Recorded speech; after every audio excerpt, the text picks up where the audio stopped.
I really wish the UFC would eliminate weight cutting. I really wish there was a way. Why It they doesn't allowed make to any do sense. that? I don't. It's sanctioned cheating that everybody has to do. It's like if you're saying you're 180 pounds, you're not really 145, right? So it's crazy that you're the 145-pound champion, but you're a 180-pound man. It's kind of nuts. Yeah, but at the same time, if you go to the next weight class, you are playing with a disadvantage because the guy in the next division is cutting a lot of weight. Mm-hmm.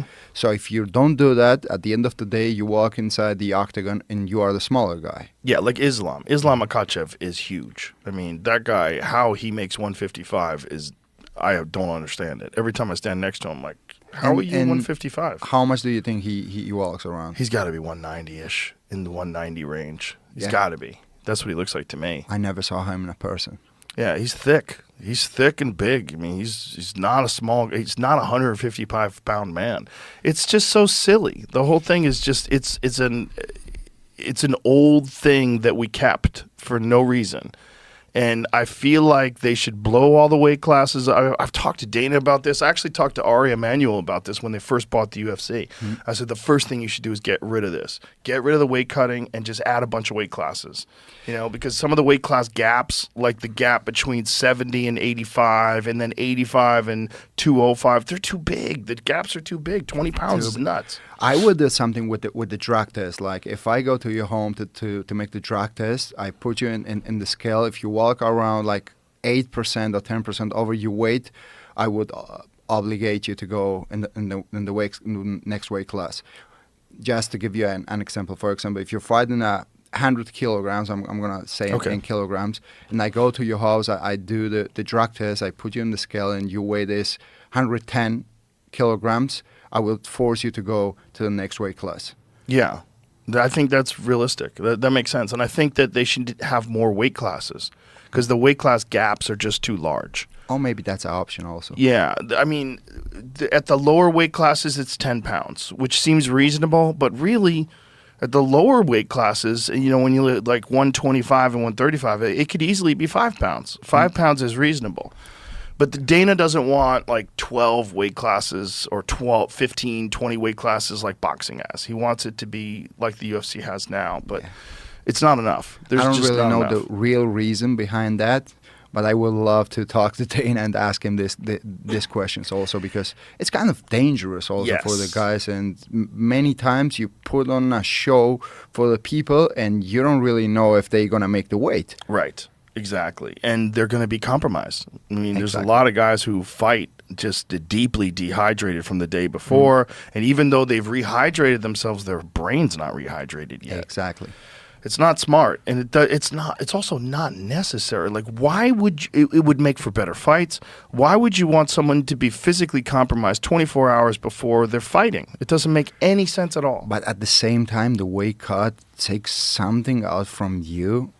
That's crazy. It's like putting a dog inside the room for 20 days without any food, and you open the door and you put him in a different room with full of food.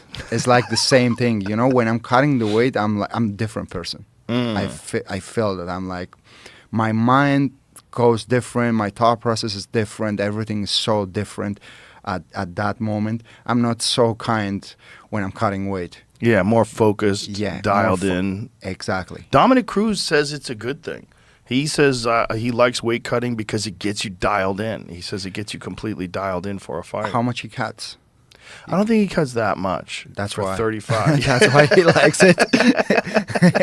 Ask Alex Pereira if he likes it. Yeah. Because when he was fighting at 85, he was weighing in Wow. at 85 and then fighting in the cage at 225, 226, which is crazy. I don't know how that guy was making 185. I don't know. That's crazy because he's huge and he's so tall. Well, how about Dricus du Plessis? How the fuck is he 185? That guy's huge.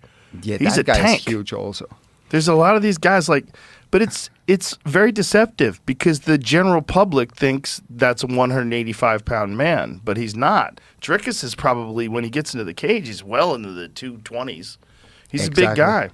I don't know in what weight he walks around, but he's a huge guy also. And Khamzat, when he was fighting in 170, Yeah. he was big also. He was almost killing himself. The craziest trying to make one the weight. was Anthony Rumble Johnson. Do you remember Anthony? Yeah. Anthony, I ran into him once in between fights, and I said, "How much do you weigh?" He said 230. Wow. He was fighting 170. He switched how many weight classes? He started from 170. He went to light heavyweight, and then he ended up fighting in the heavyweight division. He went to middleweight and didn't make weight. He missed weight and lost that fight, and then he fought heavyweight outside the UFC, and then came back and fought light heavyweight in the UFC. You know, something similar happened to me also. I started fighting in the bantamweight division. Really? Yeah. Before the UFC, like in Cage Warriors, when I was fighting in the Cage Warriors, I actually missed the weight also when I was fighting for the belt. I was fighting at that time in the bantamweight division. Then I kept fighting in the featherweight, and now I'm in the lightweight. I hope I don't end up fighting in the welterweight.